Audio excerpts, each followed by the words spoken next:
Quick editor's note. So I'm repeatedly going to refer to the year 2024 in this video, and that's because I filmed it and recorded it in 2024 and didn't finish editing it until 2025 because I'm slow and stupid. So in case you're wondering what's going on, that's what's going on. All right, thanks. Enjoy the video. Bye. From this day forward, we declare the land north of the Pascagoula Swamps, south of Enterprise, and east of the Pearl River to the Alabama border to be a free state of Jones.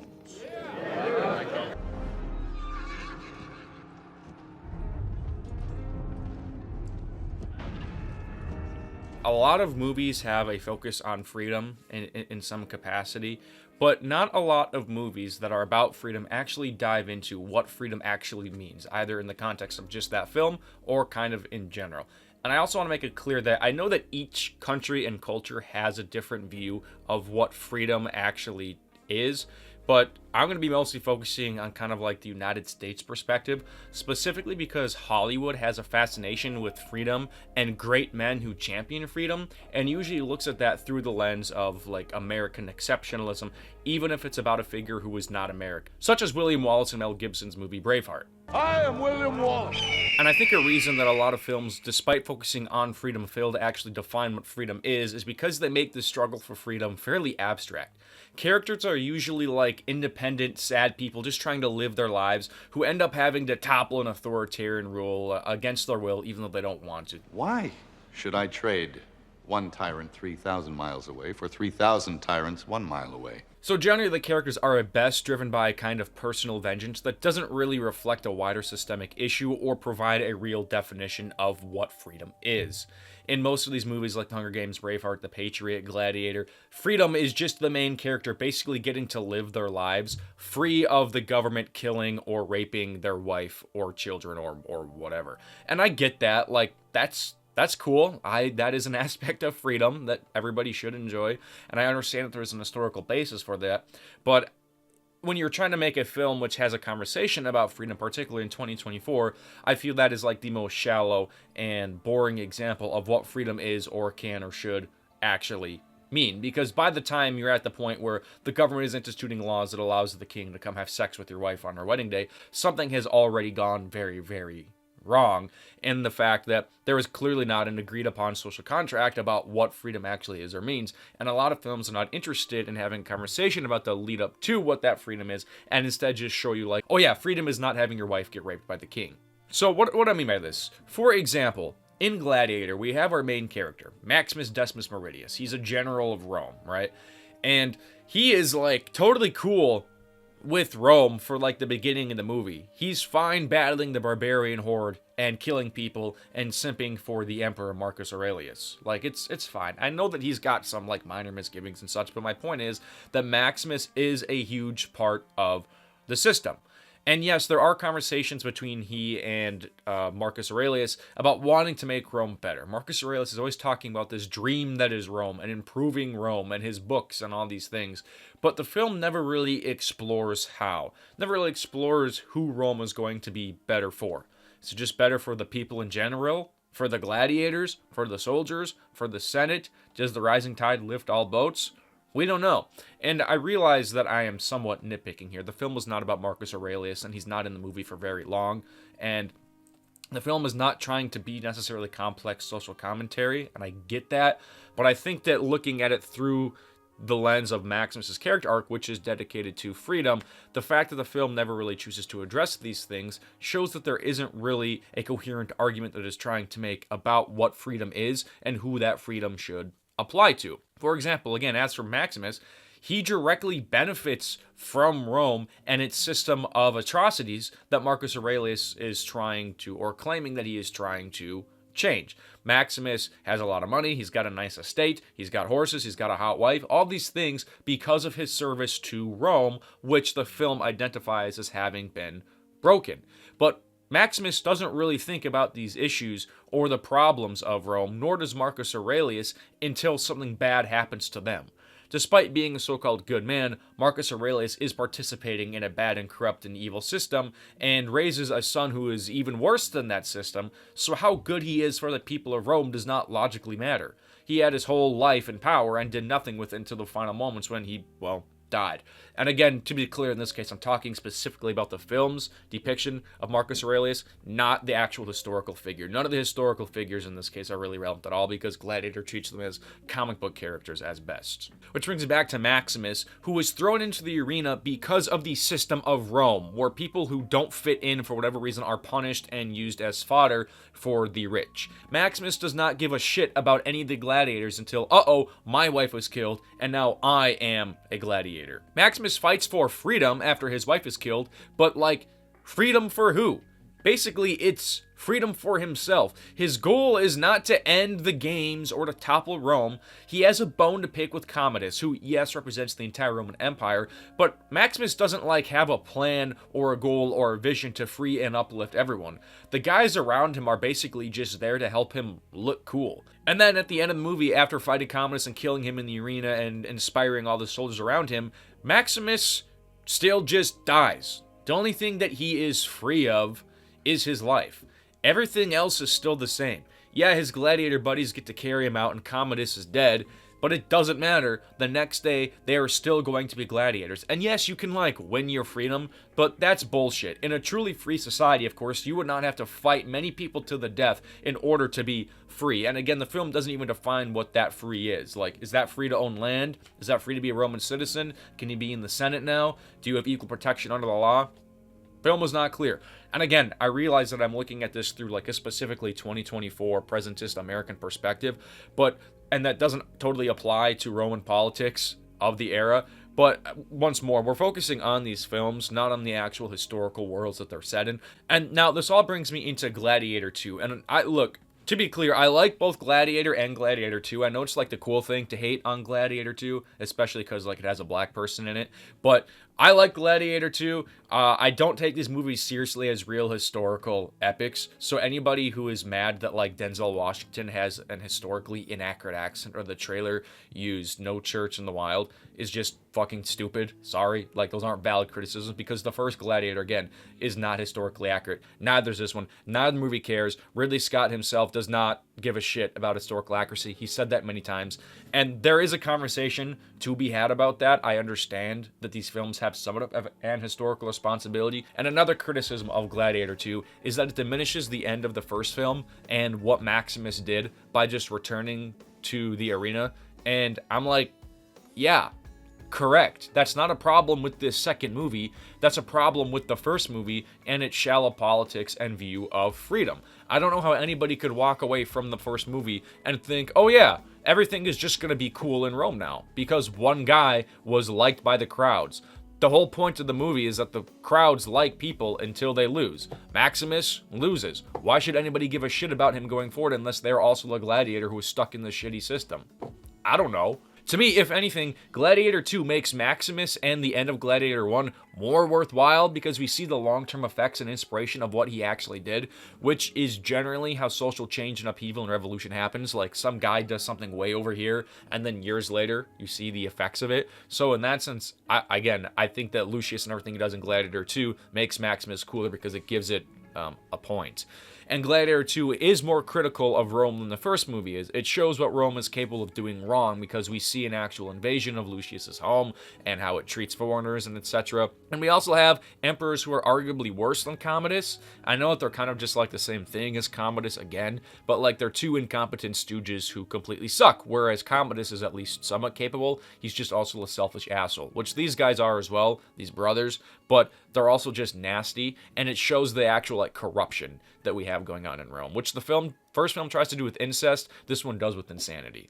One of the issues with the second film for me, however, is that it also tries to make the Roman people appear somewhat sympathetic because they're on Lucius' side and they listen to him just like they listen to Maximus when he gives speeches in the arena and whatnot. And then at the end, they participate in the revolt against the corrupt emperors. But also, no, the dirty unwashed masses in the movie suck because just like Maximus in the first movie, they've got no problem with the system until it's become slightly inconvenient for them, at which point they suddenly begin to care about freedom, whereas they never cared about freedom for the people who were actually in the arena. And once more, this raises a very difficult and complex social discussion about how much role society and the lower classes play in their complacency and how much responsibility should be placed at their doorstep. I don't really want to get into that in this video. I understand that the Roman people are somewhat powerless, but that still feeds into my criticism of the film, and that it never really explores the power that you gain through freedom, or what the Roman people want in their freedom, or exactly what they deserve with their freedom, which is what contributes to the film having a very shallow discussion about freedom. Freedom is simply when something begins to inconvenience me, I overthrow the shitty leader. Freedom is also me not having to worry about it when it impacts other people, is essentially the conclusion of both the Gladiator films. And then at the end of Gladiator 2, Lucius, like Maximus, overthrows the system in some sense by overthrowing the guy who is in charge of it. But unlike Maximus, Lucius actually survives, and he gets to return Rome to his grandfather's dream that was Rome. But the film never makes it exactly clear what that dream is. What is that freedom? Does that mean Lucius is going to end the games? Is he going to disband the military? Are we going to end the conquest? A dissolution of the entire empire? Getting rid of an emperor? Nothing but the Senate? My point with this being that the film just sees a good guy in charge of a bad system. But that does not necessarily save the system. Just because Lucius is cool and badass and the audience likes him does not mean that he's going to be a good emperor. Being an emperor inherently comes with massive war crimes that you have to commit. Like, how is he actually going to return the system to the dream that is Rome? And this matters in the sense that the movie is clearly trying to draw parallels to modern day American politics, but the parallels are really thin and weak and end up saying nothing. And we see the exact same model in Braveheart, where the focus is, of course, on the Scottish Rebellion, led by William Wallace, who was played by Mel Gibson. And can I just throw out that, again, just like the Gladiator movies, I love Braveheart. Like, it's one of my favorite movies. That score by James Horner especially just speaks to something deep within my ancestry. Like, I get it, all right? It's awesome. It's cool. They're fighting for their freedom. He gives cool speeches. I love it. I just want to throw out, though, also that Mel Gibson is, like, making this movie where you've got, like, the coolest, most badass guy ever, and, like, he's handsome and free, and he gives all these speeches, and he's got, like, a hot wife, and he, like, has sex with the hot queen of France and everything, and Mel Gibson's like, all right, who should play this guy? Well, it's gotta be me, of course, right? Anyway, all that aside, just like in Gladiator, William Wallace is driven to this rebellion, in the film at least, by the death of his wife. It's just vengeance-based. He doesn't really care or give a shit about the system or anything until his wife is killed. Whatever, I get it, that's not really a criticism. But my point is, like, it's just a very basic thing that launches this conquest. His wife is killed by the British government, all right? The British, like, engage in rape, and, like, they get to have sex with their wife on the wedding and such. And that's bad, I get it, you don't want that. But, like, what is the Scottish government going to do differently? The film never, like, really lays out a clear ideology. And I'm not saying that I need, like, a Woodrow Wilson 14 points or, like, an entire fucking constitution for this movie about the Scottish Rebellion. The issue here is that there's really no reason to think that Scottish rule is going to be better than British rule just because it's the same system of government, but this time Scotsmen are in charge of it. Like, what is the Scottish government, the Scottish monarchy, going to do about rape that already exists within Scotland? What are they going to do about warring clans and murder? Like, what exactly do they want freedom from? Is it freedom from a monarchy? Definitely not, because they just have a monarchy at the end of the movie. And yes, it's good to be ruled by your own people, but, like, what if you get a shitty monarch? What are you gonna do? Well, during one of William Wallace's epic speeches when he's on a horse before a battle, he says that, You've come to fight as free men. What will you do without freedom? he asked the soldiers, and, like, they never answer. And the movie never does either. Like, just because they win the rebellion, the film would have you think that, oh, Scotland is free now and there are no problems ever again ever because they are free. Then the movie ends with a very stirring monologue about Robert the Bruce and him becoming the new king, and William Wallace inspiring so many great things. And it ends with the line, They fought like warrior poets. They fought like Scotsmen. And won their freedom. but once again, like, what did they win with their freedom? What are their goals and values? What would they like to do other than just not be raped by the government? That's like the bare minimum. And yes, in the historical context, like, no country should have to justify itself or provide basic tenets of freedom in order to rule itself, right? I get that. There's no historical justification required to defeat colonial powers. That's not what I'm saying. But again, Gladiator and Braveheart are like barely historical. I'm looking at these figures and characters as exactly that. Characters, right? You're basically in a comic book movie. It's just like history instead of made-up cartoon characters. But my point is that these films should be able to function absent of any background historical knowledge. I should not have to read or do a ton of research specifically into what the Scottish ideology or religion was at the time to understand what they mean by freedom. The film should give me enough to understand what it is they are fighting for, rather than just trying to fight to avoid, right? This is the classic, like, freedom from versus freedom to argument. They're basically just fighting for the freedom from getting raped by the British Empire, but what would they like the freedom to? What would they do with it? I'm just curious. Okay, but what is the point of this? Why am I complaining and nitpicking about all these issues? This sort of connects to one of my previous videos, which is titled How It Happens Here, Dystopian Literature and the Rise of Fascism. And one of my major points in that video is that we have so many works which focus on the toppling of rebellions. We don't actually, in America, understand what an authoritarian or fascist government looks like as it rises. And the issue for this is that it makes us much more primed to, well, fall to fascism and authoritarianism, because unfortunately most people gain their understanding of the world and the government and politics through, well, movies rather than actual research. And when it comes to rebellion, especially like historical or governmental rebellion that is somewhat steeped in reality, a lot of people get their ideas of what that should look like from movies. So when audiences watch movies like Gladiator or Braveheart or The Patriot or The Hunger Games, they internalize rebellion as a cool person stands up against a bad system. If you want to look at a literal visual, think of like the Tank Man in Tiananmen Square, which, don't get me wrong, super badass dude. But of course, the system around that badass dude is a little bit more complicated. My point is that audiences internalize freedom basically as not being told what to do by the government, which, again, great. I don't like having to bring 1,000 documents to the fucking DMV to get a driver's license either, right? I don't always like paying my taxes. Who does? I don't like having to move my car off the road so the snowplow can go by.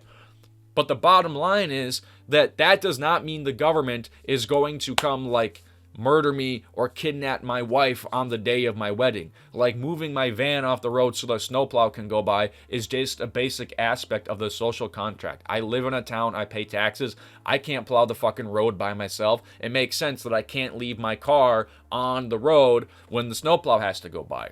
I get it. And I'm not saying that anybody's trying to overthrow the government because of those, like, basic issues, right? But they internalize anything that the government says they can't do as authoritarianism because of things like Braveheart, where freedom is just defined by the government says you can't do something. This neglects the idea, again, of the freedom to and the freedom from. Both are important aspects in having a free and fair society. The modern world requires more distinct examples of freedom, but of course, these examples and conversations are more boring and complicated than what makes a good historical epic, particularly one that is devoted to epic battle. But figures like Wallace and Maximus inspire others to stand up to authority, because the authority in these films is bad, unequivocally, we get it. But in the real world, hate to say it, authority is not always bad. And we see this really weird dichotomy in the United States, where the people who hate the government the most and hate authority the most will also fly Blue Lives Matter flags in their yards, and they love the police and will uphold the police,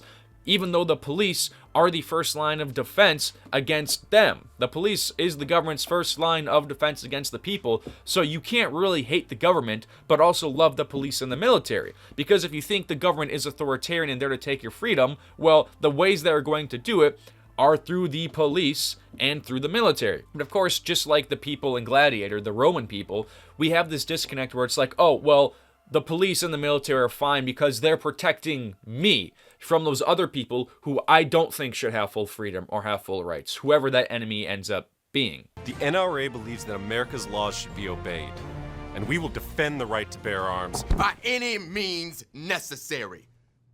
We will not be docile for our oppressors. And it is my right to defend myself against a racist government. Whoa, whoa, whoa, whoa, whoa. All right, the government for sure overreaches and we hate them. But they aren't racist. No, I wouldn't go that far. And we also had this be an issue during, like, COVID and lockdowns and things like that. People saw that as the government encroaching on their rights because government tells me I cannot do thing, therefore government taking my freedom, just like in Braveheart or Gladiator. So it makes sense then that people watch these movies and then do things like storm the Capitol, because these movies paint the struggle for freedom as something as black and white without really tangible stakes or meaning, and without making people aware of what an actual revolution, civil war, or conflict looks like, or the reasons for which you need to engage in them. This is why whenever Texas talks about secession or leaving the Union, you'll always see a sudden flood of Google searches that's people saying things like, can I still get my Social Security and Medicare if my state secedes? No, you cannot. This is why I'm really interested in texts like The Handmaid's Tale, which, despite taking place in a futuristic dystopian setting that have no freedom, have some flashbacks to what led up to that authoritarian regime, gaining power. There we go. The Handmaid's Tale does provide some specific definitions, or at least examples of freedom. It gives some flashes into the world before and the world of, and shows what people could do before that they can no longer do now. Such as characters, everybody, male and female, but specifically women, being unable to choose their roles in life, whether that be like their jobs, whether it be the positions they want. That happens prior to the rising of the dystopian world, Gilead, and that women have access to their bank accounts and money, and they can't shop for groceries, and they're fired from their jobs and such, all restricted. But then in actual Gilead, of course, they are assigned to be handmaids or wives. They're given specific tasks, and they can't choose them. The same goes for the men as well. They're assigned certain roles within the military or the government that they have to do, and they don't really have a choice in it. The novel does have a good, long, extended flashback sequence, which shows all these small freedoms that are gradually taken away from women, resulting in them being turned into the handmaids. The novel does try to explain how that happens, which films like Gladiator or Braveheart don't. And again, I know that's not the conversation those movies are trying to have, but I do think that The Handmaid's Tale benefits from and becomes more complex than those other films because it tries to actually engage with those ideas of incremental fascism. And I think that also makes the novel more timely and relevant and useful, because that is how fascism and authoritarians gain power. It's piece by piece. See the boiling frog, as my buddy David was so apt to comment on my last video about fascism. Whereas Braveheart and Gladiator just rush right to the boiling pot, The Handmaid's Tale shows the water getting warmer, which I find a little bit more interesting. Specifically, The Handmaid's Tale also focuses on really why dehumanizing and restricting the rights of one group eventually hurts all groups, whereas again in Gladiator and Braveheart, nobody really gives a shit about the system until it impacts them. The Handmaid's Tale makes the case that, like, hey, even if you're not a part of this social group, in the case of The Handmaid's Tale women, you should care about what is happening to them, because if it can happen to them, it can and will happen to you. Gladiator and Braveheart sort of do this, but they focus on the dehumanization of like one guy and make the solution simple. That guy gets put in charge. They don't really apply those wider arguments to the other gladiators or to the Roman or Scottish people kind of like in general. The Handmaid's Tale argues that the solution is prevention and awareness of a shared social responsibility, whereas Braveheart and Gladiator make the solution just being better with the sword than the people who you don't like. Gladiator and Braveheart again ignore the politics and the lead up and just focus on the big battles because it's more entertaining, especially for the menfolk. I get it. I'm a man. I love watching some good medieval combat and like heads getting chopped off and stuff and thinking about how quickly I would die in the exact same circumstances. But when it comes to actually like thinking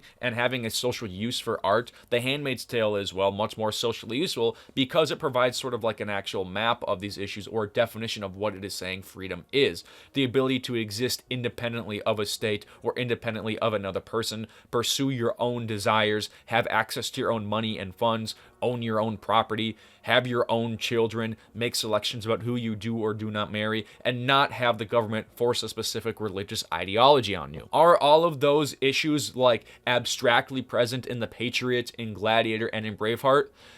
Yes, but they exist in the sense that you need to infer them from wider arguments, and you are dependent on a certain set of back information and prior knowledge about how government and freedom works in order to understand those values being conveyed. Which, yes, a film does not need to explain everything, but my point is that these films refuse to actually even engage with these ideas in any kind of sense, whereas The Handmaid's Tale makes its entire point about engaging in these principles and values. This brings me then to an often overlooked 2016 film starring Matthew McConaughey, which is The Free State of Jones. If you aren't familiar with The Free State of Jones, just like Gladiator and Braveheart, Braveheart, it is loosely based on real historical events. I think that it is more historically accurate than either of those franchises, but it's about this guy named Newton Knight, played by Matthew McConaughey, who lives in the South, I think it's Mississippi, during the Civil War, and after the Confederacy secedes from the Union, the Free State of Jones, his county, secedes from the Confederacy. And the film identifies the reasons for this as the Confederacy is taking too much money and resources from the poor farmer. And really, this film tries to make a pretty classist argument in favor of the poor working class white, well, not just man, but women as well in the Confederacy during the Civil War, in that it puts them on the same level as slaves, both current slaves and freed slaves, because they are lacking economic power and voting power simply due to the fact that they are poor. That's pretty interesting, and the film actually does try to engage with these abstract ideas of freedom and criticize the Old South for having these lofty ideas of freedom and honor while they're fighting based on the principle of being able to own people. So the movie really does try to focus on the irony of the South fighting on that and comparing that to a lack of honor. At one point, one of the poor people, the poor guys in Matthew McConaughey's squad, says, "I'm not fighting for cotton, I'm fighting for honor." He doesn't have any slaves, doesn't have a plantation to own for, but he's fighting for honor. And the film later deconstructs this idea of honor. When another soldier dies, a character says, "He died with honor." And Matthew McConaughey's character responds with, "No, he just died." Therefore, I think the film is making a case that, like, this honor, this freedom they're fighting for is just bullshit. It's made up. It doesn't matter.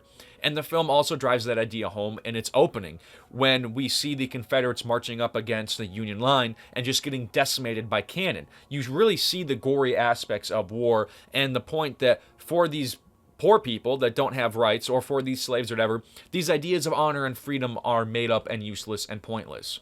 They just die. Later in the movie also, once the Free State of Jones has in fact seceded, Matthew McConaughey gives a little speech on the porch of a tavern. The masculine urge to espouse your ideas about freedom to a bunch of cheering and waving people that smell bad and dysentery is on display here. I love it. But he lays out 4 basic principles for the Free State of Jones. And this is more than any of these other movies about freedom actually do. Now, does the film ever really engage heavily with these ideas? No, it doesn't, and we know how it ends historically, but I give this movie credit for at least trying to. No man ought to stay poor so another man can get rich. No man ought to tell another man what he's got to live for or what he's got to die for. What you put in the ground is yours to tend and harvest, and ain't no man ought to be able to take that away from you. Every man's a man. And then another aspect of this movie that I actually find really interesting is that it is full of flash-forward sequences to, I think, the 1960s, where the descendants of Newton Knight have to grapple with the state's law about segregation, where because they have a descendant who is black, which we see in the Newton Knight sequences of the film, they are qualified as black and therefore do not have equal rights and protection under the law. I think that is interesting because it does try to make an argument about the impact of these historical grievances and ideas of freedom and how they manifest negatively in the modern era. Braveheart and Gladiator don't really try to do that at all. That conversation is fairly disconnected, and at best it's just kind of, again, tenuous and abstract. The Free State of Jones is making very specific arguments connecting these struggles of freedom to modern problems. It makes the case that because black people were not seen as full and valid citizens then, their descendants are still struggling for that same freedom that this war was seemingly fought over. And yes, of course, there are critics of the movie that don't even like to hear or see anything from the Southern perspective and think that the film is too sympathetic to the South and Newton Knight and all of that. Like, I get it. That's a whole nother conversation as well. But as far as movies which focus on the Southern perspective, this one is more critical than your average Southern perspective Civil War narrative is, outside of the works of, like high literature, like Faulkner or whatever. This brings me then to one of my favorite movies that I just can't stop talking about, which is the A24 movie, Civil War, based on a fictional Civil War. And just like Gladiator and Braveheart, this movie never really lays out a basic argument for or definition of what freedom means. If anything, this movie actively avoids it in the sense that it does not give a shit about freedom or any kind of principles or values. The struggle and the revolution is senseless and awful for everybody. There are no grand speeches from great men. There is no real purpose. You don't even know if the Civil War is over. You don't know who the good guys are. You don't know who the bad guys are. Unlike Gladiator, Gladiator 2, Braveheart, and the Patriot, the struggle in this film is not just black and white, little guy versus big guy. Everyone on every side is more ambiguous, and it's not clear what anyone is fighting for. And this is almost in line with the Free State of Jones, where the loyalties are mixed, confused, and contradictory. This film asks what the purpose or value of war, freedom, and honor have, because they don't actually exist in the simple way suggested by other mainstream conflict films. This movie 100% is a product of blockbusters like Braveheart and Gladiator, and is a response to them. It shows that simply having a good person or a cool guy in the middle of a conflict doesn't solve all the issues, that there are fundamental problems with the system, and because of that, everybody is going to suffer. This is also more realistic as well, because generally, countries are worse off after revolutions than they were before. Yes, it sucks to be ruled by a dictator, but simply deposing that dictator and then replacing them with another dictator very rarely solves the problem. Or, if you can manage to replace that dictator with a president or a chancellor or whatever, some kind of democrat, that doesn't mean that you don't still have a power vacuum or an opposite faction that still needs to be dealt with. Oftentimes, the new regime or government is just as bad as the old one, or at the very least, it is weaker and cannot actually provide citizens with protections and the freedom that they want or are promised. So it's important to provide defining, guiding principles for the new government in order for it to function and protect everyone. The dream that is Rome needs to have specific protections in place to give the Roman citizens a chance to dream and a chance to access this promised freedom. And as I already touched on, movies like The Patriot, Gladiator, and Braveheart, and even The Handmaid's Tale aren't really interested in what happens after the rebellion wins, after the old regime is thrown out, after the monarch is deposed. One of the only large pieces of mainstream blockbuster-esque media which really covers this is surprisingly The Walking Dead, specifically season 9 of the show, which admittedly is a bit of a low point. I think we can all agree. But what I like about the 9th season of the show is that it shows two groups of people post-war trying to live and coexist together. As Rick is always saying, We can all live together. in the sense that Rick and his people have just been at war with Negan and his saviors. Rick defeated Negan. Rick is now in charge of Negan's former men, and while Negan is still alive, Rick is trying to get these people to pledge allegiance to him and his new ideas and concepts of freedom and civilization and society. Of course, there are issues because a lot of Negan's men still like Negan's ideas, but Rick can't just have them all killed. His idea of freedom and of guided principle society is that his mercy prevails over his wrath. That is the core tenet upon Rick is trying to build his new government. And in order to prove that that is true and can work for everybody, it has to, well, be true and work for everybody, which includes the previous saviors. What happened, what we did, what we lost. There's got to be something after. Braveheart, Gladiator, Star Wars, The Hunger Games, I'll skip this. None of these movies are really interested in how the old regime and people who might like that old regime can coexist with the people of the new regime. Star Wars especially had a great opportunity to explore this with the sequel trilogy and show us somehow how the Rebel Alliance turned into a real democracy, but instead it just reverts back to the standard black and white concept of small group of good guys versus big group of bad guys, and any kind of nuance or interesting complexity or conversation about freedom and government that the films could have had in the sequel trilogy are gone. Something that really bothers me about this in Braveheart is that the treacherous noble fucking bastards who betray William Wallace and their entire country for money still get to be a part of the government at the end, and they're alongside Robert the Bruce when he goes to face down the British and win his great victory. What freedom was really earned if these corrupt bastards still get to be part of the government? And again, Robert the Bruce still just becomes a king. So does freedom just mean representation in this sense? It shouldn't. There was really no freedom earned. If I'm the average Scotsman, I'm just as fucked by the rich Scottish nobles as I was by the rich British nobles, right? Which brings me to my conclusion that freedom and works about freedom build and contribute to our social idea that there is a shared agreement about what freedom is in 2024. And honestly, there is not. What we have at best is an illusion of a social contract based on something like the Constitution or on shared figures in the media, which quickly dissolves as soon as two groups have overlapping rights, or one group feels that they are losing rights while another group gains rights. And broadly, freedom means free, equal, and fair rights for all groups in society, right? But if one group in society is feeling threatened by another group's freedom, then we have to have a serious conversation about what freedom actually is or is not. Films like Braveheart condition people to think that just fighting authority anytime they don't get their way is what fighting for freedom is, because that's what these films portray freedom as. And this sets a dangerous precedent which leads to an idolization of freedom lovers who are really just demagogues who want to better themselves, or at their best, anarchists that simply want to topple the system but don't actually have any good idea of what to replace that system with. Or they do, and they want to replace that system with fascism. In short, the system can't just be burned down or challenged. It needs to actually be replaced with something good. And some other works that actually explore replacing this system with something better, or at the very least trying to, do exist. For one, John Jakes has a wonderful trilogy called the North and South Trilogy that focuses on the U.S. before, during, and after the Civil War.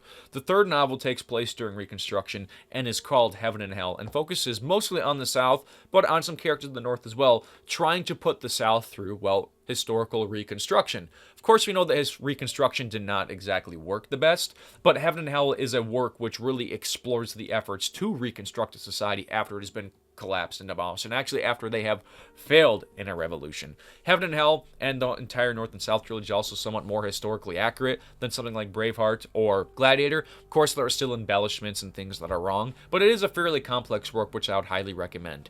As mentioned, The Walking Dead in Season 9 explores these issues as well, and another one which does it is the post-apocalyptic work The Stand by Stephen King, where we see two different societies trying to rebuild after a cataclysmic event and establish ideas of what good and evil are and what freedom is for those citizens. Now, am I digging too deep into movies that are supposed to just be simple, action-based fun? Yeah, of course I am, but that's kind of my job here, and that's also why you're here. And I don't want people to think that I'm making the case that every movie needs to have like concrete socio-political definitions laid out and basic arguments made.